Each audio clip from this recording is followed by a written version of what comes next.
Hello guys, welcome back to my YouTube channel. ನಾನು ನಿಮ್ಮನೆ ಹುಡುಗಿ ಹಾಸನ್ನ ಬೆಡಗಿ. ಸೊ ಇವತ್ತಿನ ವಿಡಿಯೋಲಿ ಏನು ಹೇಳಕ್ಕೆ ಬಂದಿದ್ದೀನಿ ಅಂತಂದರೆ 22 ಇಯರ್ಸಲ್ಲಿ ನಾನು ಏನೇನು 22 ಲೆಸನ್ಸ್ನ ಕಲ್ತಿದ್ದೀನಿ ಅಂತ ನಿಮ್ಮ ಹತ್ರ ಶೇರ್ ಮಾಡ್ಕೊಳ್ಳೋದಕ್ಕೆ ಬಂದಿದ್ದೀನಿ. ಸೊ ಬನ್ನಿ ನಾನು ಹೇಳ್ತೀನಿ. First one, self love matters. So first ನಮಗೆ ನಾವು ಆತ್ಮವಿಶ್ವಾಸ ಅನ್ನೋದಿರಬೇಕು. ನಮ್ಮನ್ನು ನಾವು ಫಸ್ಟು ಪ್ರೀತಿಸ್ಕೊಬೇಕು. ಆಮೇಲೆ ಅದು ಬೇರೆಯವ್ರಿಗೆ ಬಿಟ್ಟಿದ್ದು ಬೇರೆಯವ್ರದ್ದು, ದಟ್ ಡಸಂಟ್ ಮ್ಯಾಟರ್. ಫಸ್ಟು ನಮ್ಮನ್ನು ನಾವು ನಂಬಬೇಕು, ನಮ್ಮ ಮೇಲೆ ನಮಗೆ ಕಾನ್ಫಿಡೆನ್ಸ್ ಅನ್ನೋದಿರಬೇಕು. So and the second one is time is precious.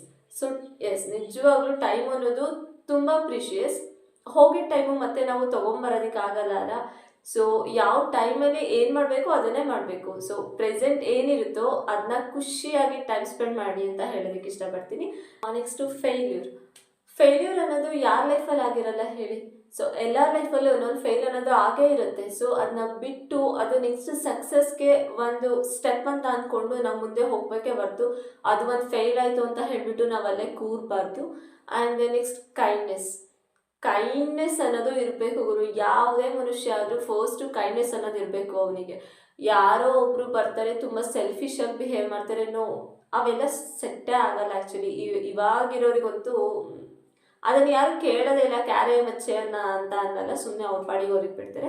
So kindness ಅನ್ನೋದು ಇದ್ದರೆ ಎಲ್ಲರೂ ನಿಮ್ಮ ಹತ್ರ ಬರ್ತಾರೆ, ನಿಮ್ಮನ್ನ ಹುಡಿಕೊಂಡು ಬರ್ತಾರೆ. ಸೊ ಕೈಂಡ್ನೆಸ್ ಆಗಿರಬೇಕು.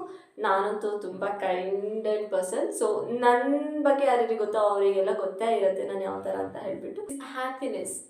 ಹ್ಯಾಪಿನೆಸ್ ಅನ್ನೋದು ತುಂಬ ಇಂಪಾರ್ಟೆಂಟ್ ಲೈಫಲ್ಲಿ. ಸೊ ನಮ್ಮ ಒಳಗಿಂದ ನಾವು ಹ್ಯಾಪಿಯಾಗಿರ್ಬೇಕೇ ಹೊರತು ಯಾರೊಬ್ಬರು ಬಂದು ನಮ್ಮನ್ನ ಹ್ಯಾಪಿಯಾಗಿರ್ತಾರೆ ಅಂತ ಇನ್ನೊಬ್ಬರ ಮೇಲೆ ನಮ್ಮ ಹ್ಯಾಪಿನೆಸ್ನ ಡಿಪೆಂಡ್ ಮಾಡಿರಬಾರ್ದು. ಸೊ ಹ್ಯಾಪಿನೆಸ್ ಇಸ್ ಇಂಟರ್ನಲ್ ಅಂತ ಹೇಳ್ತಾರಲ್ಲ, ಅದು ತುಂಬ ಇಂಪಾರ್ಟೆಂಟ್ ಆಗುತ್ತೆ. ದೆನ್ ಕನ್ಸಿಸ್ಟೆನ್ಸಿ ಅನ್ನೋದು ತುಂಬ ಮುಖ್ಯ ಆಗುತ್ತೆ. ಏನಕ್ಕೆ ಅಂತಂದರೆ ಕನ್ಸಿಸ್ಟೆನ್ಸಿ ನಮ್ಮನ್ನು ನಾವು ಮೋಟಿವೇಟ್ ಮಾಡ್ಕೊಳ್ಳುವಂಥದ್ದು. ಸೊ ಏನೇ ಕೆಲಸ ಮಾಡಬೇಕು ಅಂತ ಅಂದರೆ ಕನ್ಸಿಸ್ಟೆಂಟ್ ಆಗಿರಬೇಕು ನೀವು. ಅದು ಎಜುಕೇಷನ್ನೇ ಆಗಿರಲಿ ಮತ್ತೊಂದೇ ಆಗಿರಲಿ, ತುಂಬ ಕನ್ಸಿಸ್ಟೆಂಟಿಂದ ವರ್ಕ್ ಮಾಡಿದ್ರೆ ಅದು ಗ್ಯಾರಂಟಿ ರಿಸಲ್ಟ್ ಅಂತೂ ಚೆನ್ನಾಗಿ ಕೊಟ್ಟೇ ಕೊಡುತ್ತೆ. ನೆಕ್ಸ್ಟ್ ಒನ್ ಬಂದು ನಿಮ್ಮ ಲೈಫಲ್ಲಿ ಏನೇ ಚೇಂಜಸ್ ಆದರೂ ಕೂಡ ನೀವು ಅದಕ್ಕೆ ಭಯ ಪಡಬಾರ್ದು. ಸೊ ಚೇಂಜಸ್ ಅನ್ನೋದು ಯಾವುದೋ ಒಂದು ರೀಸನಿಗೆ ಆಗಿರುತ್ತೆ, ಅದು ಒಳ್ಳೆಯ ಉದ್ದೇಶಕ್ಕೆ ಆಗಿರುತ್ತೆ ಅಂತ ಹೇಳಿಬಿಟ್ಟು ನಾವು ಆ ಚೇಂಜಸ್ನ ಅಕ್ಸೆಪ್ಟ್ ಮಾಡಿಕೊಂಡು ಅದರಲ್ಲಿ ಒಳ್ಳೆ ದಾರಿಯಲ್ಲಿ ಹೋಗಬೇಕೇ ಹೊರತು ಅದಕ್ಕೆ ಎದುರುಕೊಂಡು ಹಿಂದೆ ಯಾವತ್ತೂ ಸರಿಬಾರ್ದು. ಮತ್ತು ಇನ್ನೊಂದೇನಂತ ಅಂದರೆ ಎಲ್ಲದಕ್ಕೂ ಎಸ್ ಅಂತ ಹೇಳೋದಕ್ಕೆ ಹೋಗ್ಬಿಡಿ, ಎಲ್ಲದಕ್ಕೂ ನೋ ಅಂತ ಹೇಳೋದನ್ನ ಕಲ್ತ್ಕೊಳ್ಳಿ. ಏನಕ್ಕೆ ಅಂತಂದರೆ ಅದರಿಂದ ನಿಮ್ಮ ಎನರ್ಜಿನೂ ಸೇವ್ ಆಗುತ್ತೆ, ನಿಮ್ಮ ಟೈಮ್ ಕೂಡ ಸೇವ್ ಆಗುತ್ತೆ. ಸೊ ಯಾರೋ ಒಬ್ಬರು ಬಂದು ಅವ್ರಿಗೆ ಇಷ್ಟ ಬಂದಂಗೆ ಮಾಡ್ಕೊತಾರೆ ಅಂತ ಹೇಳ್ಬಿಟ್ಟು ನಾವು ಎಸ್ ಅಂತ ಹೇಳೋದಕ್ಕಾಗಲ್ಲ ಅಲ್ಲ. ಸೊ ಎಲ್ಲದಕ್ಕೂ ಎಸ್ ಅಂತ ಹೇಳೋಕ್ಕೂ ಮುಂಚೆ ಯೋಚಿಸಿ ಆಮೇಲೆ ಎಸ್ ಅಂತ ಹೇಳಿ. ಬೇಡ ಬಿಟ್ಟಾಕಿ ನೋ ಅಂತಾನೇ ಹೇಳಿ. ಯಾಕೆ ಇನ್ನೊಬ್ರು ಬೇಜಾರಾಗುತ್ತೆ, ಇನ್ನೊಬ್ರನ್ನ ಇಂಪ್ರೆಸ್ ಮಾಡಬೇಕು ಅಂತ ಹೇಳ್ಬಿಟ್ಟು ಎಲ್ಲದಕ್ಕೂ ನಾವು ಎಸ್ ಅಂತ ಹೇಳ್ಕೊಂಡು ಕೂರೋಕ್ಕಾಗಲ್ಲ ಈ ಜಗತ್ತಲ್ಲಿ.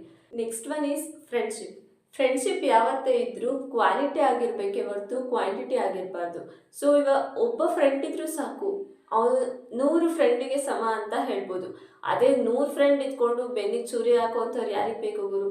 ಸೊ ಒಬ್ಬ ಫ್ರೆಂಡ್ಶಿಪ್ ಇದ್ದರೆ ಅದು ಚೆನ್ನಾಗಿರಬೇಕು. ಅದು ಒಬ್ಬರೇ ಆಗಿರಲಿ ಇಬ್ಬರೇ ಆಗಿರಲಿ ಅಂತ ಹೇಳ್ಬಿಟ್ಟು, ಈಗ 10 ಜನ ಫ್ರೆಂಡ್ಸ್ ಇರ್ತಾರೆ, 10 ಜನನೂ ಚೆನ್ನಾಗಿರ್ತಾರೆ, ಓಕೆ ದಟ್ಸ್ ಫೈನ್, ಚೆನ್ನಾಗಿದ್ರೆ ಓಕೆ. ಬಟ್ ಚೆನ್ನಾಗಿಲ್ಲನೇ ಸುಮ್ಮನೆ 10 ಜನ ಫ್ರೆಂಡ್ಸ್ ಇಟ್ಕೊಂಡು ವೇಸ್ಟ್ ಅಲ್ಲ. ಸೊ ಫ್ರೆಂಡ್ಶಿಪ್ ಅನ್ನೋದು ತುಂಬ ಇಂಪಾರ್ಟೆಂಟ್ ಆಗುತ್ತೆ. ನೆಕ್ಸ್ಟ್ ಬಂದು ಗ್ರ್ಯಾಟಿಟ್ಯೂಡ್ ಅನ್ನೋದು ತುಂಬ ಇಂಪಾರ್ಟೆಂಟ್ ಆಗುತ್ತೆ. ಇವಾಗ ಯಾರ ಹತ್ರ ಒಬ್ಬರು ಮಾತಾಡಬೇಕು ಅಂತಂದರೆ ಗ್ರ್ಯಾಟಿಟ್ಯೂಡಿಂದ ಮಾತಾಡಬೇಕು. ಸೊ ಅವರಿಗೆ ನಮ್ಮ ಮೇಲೆ ಒಳ್ಳೆ ಅಭಿಪ್ರಾಯ ಕೂಡ ಬರುತ್ತೆ. ಅಂದರೆ ನಮ್ಮಲ್ಲಿ ನಾವು ಚೇಂಜ್ ಮಾಡ್ಕೊತೀವಿ, ಅಂದರೆ ನಮ್ಮ ಅಪೋಸಿಟ್ ಇರೋವರನ್ನು ಕೂಡ ಚೇಂಜ್ ಮಾಡ್ಬೋದು ಅಂತ ಹೇಳ್ತೀನಿ. ಸೊ ಗ್ರ್ಯಾಟಿಟ್ಯೂಡ್ಗೆ ಒಂದು ಪವರ್ ಇದೆ, ನೀವು ಕೂಡ ಯೂಸ್ ಮಾಡಿ ನೋಡಿ ಅದನ್ನು. ಕಂಪ್ಯಾರಿಸನ್ ಅಂತೂ ಮಾಡ್ಕೊಳ್ಳೋಕ್ಕೆ ಹೋಗ್ಬೇಡಿ ಯಾರ ಹತ್ರನೂ ಕೂಡ. ಅದು ನಿಮ್ಮ ಹ್ಯಾಪಿನೆಸ್ನ, ನಿಮ್ಮ ಜಾಯ್ನ ನೀವೇ ಕಿತ್ಕೊಂಡಾಗುತ್ತೆ. ಸೊ ಕಂಪ್ಯಾರಿಸನ್ ಎಲ್ಲ ಮಾಡ್ಕೊಳಕ್ಕೆ ಹೋಗ್ಬೇಡಿ. Then health is wealth. ಈಗ ಅದೆಲ್ಲರಿಗೂ ಗೊತ್ತೇ ಇರುತ್ತೆ. ಸೊ ಇದು ಎಲ್ಲರ ಲೈಫಲ್ಲೂ ಆಗಿರುತ್ತೆ, ಹಾಗೆ ನನ್ನ ಲೈಫಲ್ಲೂ ಕೂಡ ಆಗಿದೆ. ಸೊ ಹೆಲ್ತ್ ಅನ್ನೋದು ತುಂಬ ಇಂಪಾರ್ಟೆಂಟ್ ಆಗಿರುತ್ತೆ. ಹೆಲ್ತ್ ಇಲ್ದೇ ನಾವೇನು ಕೂಡ ಮಾಡೋದಕ್ಕಾಗಲ್ಲ. ಸೊ ಹೆಲ್ತ್ನ ತುಂಬ ಚೆನ್ನಾಗಿ ನೋಡ್ಕೋಬೇಕು. ವೆಲ್ತ್ ಅನ್ನೋದಿನ ಹೆಲ್ತ್ ಅನ್ನೋದು ತುಂಬ ಇಂಪಾರ್ಟೆಂಟ್ ಅಂತ ನನಗಂತೂ ತುಂಬ ಚೆನ್ನಾಗಿ ಎಕ್ಸ್ಪೀರಿಯನ್ಸ್ ಆಗಿಬಿಟ್ಟಿದೆ.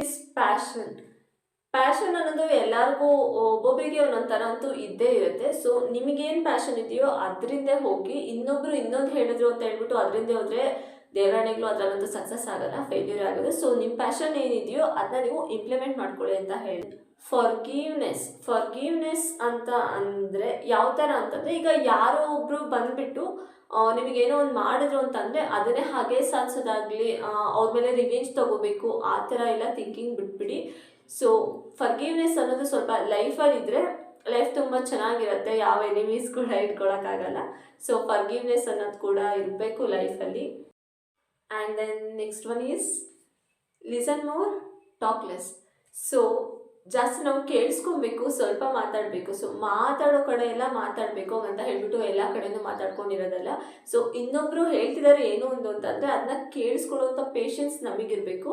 ಸೊ ಆವಾಗ ಯಾವುದೇ ಥರ ಜಗಳ ಬರಲ್ಲ, ಮಿಸ್ಅಂಡರ್ಸ್ಟ್ಯಾಂಡಿಂಗ್ ಬರಲ್ಲ. ಸೊ ಇದಂತೂ ಎಲ್ಲರಿಗೂ ಇಲ್ಲದೇ ಇದ್ರೂ ಸಮ್ ಮೆಂಬರ್ಸ್ಗಾರು ಎಕ್ಸ್ಪೀರಿಯನ್ಸ್ ಆಗಿದೆ, ಅದು ನನ್ನ ಲೈಫಲ್ಲಿ ಕೂಡ ಆಗಿದೆ.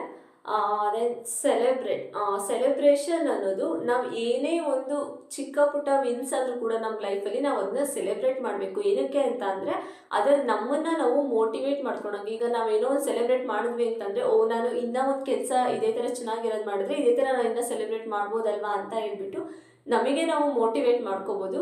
ಸೊ ಚಿಕ್ಕ ಪುಟ್ಟ ವಿಷಯಗಳನ್ನೂ ಕೂಡ ನೀವು ಸೆಲೆಬ್ರೇಟ್ ಮಾಡ್ಕೊಳ್ಳಿ, ಇನ್ನೊಬ್ರ ಹತ್ರ ಹಂಚ್ಕೊಳ್ಳಿ ಅಂತ ಹೇಳೋದಕ್ಕೆ ಇಷ್ಟಪಡ್ತೀನಿ. ನಾನು ತುಂಬ ವಿಷಯಗಳನ್ನ ಈ ಥರ ಎಲ್ಲ ಇನ್ನೂ ಸೆಲೆಬ್ರೇಟ್ ಮಾಡಿಲ್ಲ, ಅದು ಆಲ್ರೆಡಿ ಟೈಮ್ ಆಗೋಗ್ಬಿಡುತ್ತೆ, ಮಾಡೋದಕ್ಕೆ ಕೂಡ ಆಗಲ್ಲ. ಸೊ ಇನ್ನು ಮುಂದೆ ಬರುವಂಥ ಎಲ್ಲ ಸಕ್ಸಸ್ನ ನಾನು ಸೆಲೆಬ್ರೇಟ್ ಮಾಡ್ತೀನಿ ಅಂತ ಹೇಳ್ತೀನಿ. So next money money isn't everything. Money ಅನ್ನೋದು ಅದೇ ಎಲ್ಲ ಅಂತ ಅಲ್ಲ. ಸೊ ಅಮೌಂಟ್ ಇರಬೇಕು, ನಾನು ಅದು ಇರಬಾರ್ದು ಅಂತ ಹೇಳ್ತಿಲ್ಲ. ಸೊ ಎಷ್ಟಕ್ಕೆ ಬೇಕೋ ಅಷ್ಟಕ್ಕೆ ಮಾತ್ರ ಇರ್ಬೋದು. ಸ್ವಲ್ಪ ಜನ ಹೆಂಗೆ ಅಂತ ಅಂದರೆ, ಇವ್ರ ಹತ್ರ ದುಡ್ಡಿದ್ರೆ ಮಾತ್ರ ನಾವು ಇವ್ರ ಜೊತೆ ಇರಬೇಕು ಅನ್ನೋ ಮೆಂಟಾಲಿಟಿಲಿ ಇರ್ತಾರೆ. ಆ ಥರ ಅಂತೂ ಯಾರೂ ಇರೋಕ್ಕೆ ಹೋಗ್ಬೇಡಿ.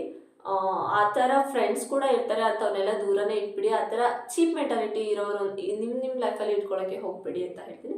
Then next accept or adapt ಅಂತ ಕೂಡ ಹೇಳ್ಬೋದು. ಸೊ ಹೆಂಗೆ ಅಂತ ಅಂದರೆ, ಈಗ ಏನೋ ಒಂದು ಬಂದಿದೆ ಅಂತ ಅಂದರೆ ಅದನ್ನ ನೀವು ಅಕ್ಸೆಪ್ಟ್ ಮಾಡ್ಕೊಳ್ಳಿ, ನಿಮ್ಮ ಲೈಫ್ಗೆ ಅಡಾಪ್ಟ್ ಮಾಡ್ಕೊಳ್ಳಿ. ಸೊ ಈಗ ನಮಗೆ ಯಾಕೆ ಅಂತ ಬಿಟ್ಬಿಡೋದು ಅದೆಲ್ಲ ಮಾಡಿಬಿಡಿ, ನಿಮಗೆ ಅದರಿಂದನೂ ಕೂಡ ಯೂಸ್ ಆಗ್ಬೋದು. So learn how to adapt ಅಂತ ಹೇಳ್ತೀನಿ. Then next one is hard time ಅನ್ನೋದು ಎಲ್ಲರಿಗೂ ಒಂದು ಬಂದೇ ಬರುತ್ತೆ. ಕಷ್ಟಗಳು ಮನುಷ್ಯರಿಗೆ ಬಂದರೆ ಇನ್ನೇನು ಮರಗಳಿಗೆ ಬರೋಕ್ಕಾಗುತ್ತಾ? ಸೊ ಯಾವುದೇ ಕಷ್ಟಗಳು ಬಂದರೂ ಅದನ್ನ ಫೇಸ್ ಮಾಡಬೇಕೇ ಹೊರತು ಅದರಿಂದ ದೂರ ಓಡಬೇಡಿ. ಕಷ್ಟಗಳು ಲೈಫಿಗೆ ಬರುತ್ತೆ, ಬಟ್ ಲೈಫಿಗೆ ಕಷ್ಟ ಆಗಿರಲ್ಲ. Last but not least, love is ultimate goal. So love ಅಂದ ತಕ್ಷಣ ಎಲ್ಲರ ಮೈಂಡಿಗೂ ಬರೋದು ಒಂದು ಹುಡುಗ ಒಂದು ಹುಡುಗಿ ಅಂತ ಹೇಳ್ಬಿಟ್ಟು, ನಾನಿಲ್ಲಿ ಅದ್ರ ಬಗ್ಗೆ ಮಾತಾಡ್ತೀರ. So I am talking here about a parents love. So ಇದಂತೂ ತುಂಬ ಇಂಪಾರ್ಟೆಂಟ್ ಆಗಿರುತ್ತೆ. ಸೊ ಎಲ್ಲರಿಗೂ ಗೊತ್ತಿರುತ್ತೆ ಪೇರೆಂಟ್ಸ್ ಲವ್ ಹೇಗಿರುತ್ತೆ ಅಂತ ಹೇಳ್ಬಿಟ್ಟು. ನೀವು ಅಷ್ಟೇ ನಿಮ್ಮ ಪೇರೆಂಟ್ಸ್ಗೆ ನಿಮ್ಮ ಚಿಲ್ಡ್ರನ್ಸ್ ಲವ್ನ ಕೊಡಲೇಬೇಕಾಗುತ್ತೆ. ಸೊ ಅವರು ಅವ್ರ ಲೈಫಲ್ಲಿ ಎಷ್ಟೆಲ್ಲ ಮಾಡಿರ್ತಾರೆ, ನಾವು ಅವರಿಗೋಸ್ಕರ ಎಷ್ಟೆಲ್ಲ ಮಾಡಬೇಕು ಅಂತ ಅನ್ನೋದನ್ನು ನಮ್ಮ ಜೀವನದಲ್ಲಿ ಸ್ವಲ್ಪ ಅಡಾಪ್ಟ್ ಮಾಡ್ಕೋಬೇಕು. ಇಷ್ಟಾಗಿತ್ತು ನಾನು ಫಸ್ಟಿಂದ 22 ಇಯರ್ಸ್ವರೆಗೂ ಕಲ್ತಿರೋ ಲೆಸನ್ಸ್. ಸೊ ನಿಮ್ಮ ಲೈಫಲ್ಲೂ ನೀವು ಈ ಥರ ಲೆಸನ್ಸ್ನ ಕಲ್ತಿದ್ರೆ ಕಮೆಂಟ್ ಮಾಡಿ, ಲೈಕ್ ಮಾಡೋದನ್ನು ಮಾತ್ರ ಮರಿಬೇಡಿ, ಶೇರ್ ಮಾಡಿ, ಸಬ್ಸ್ಕ್ರೈಬ್ ಮಾಡಿ ಅಂತ ಹೇಳ್ತಾ ನೆಕ್ಸ್ಟ್ ವಿಡಿಯೋಲಿ ಸಿಗೋವರೆಗೂ ಟೇಕ್ ಕೇರ್, ಬಾಯ್.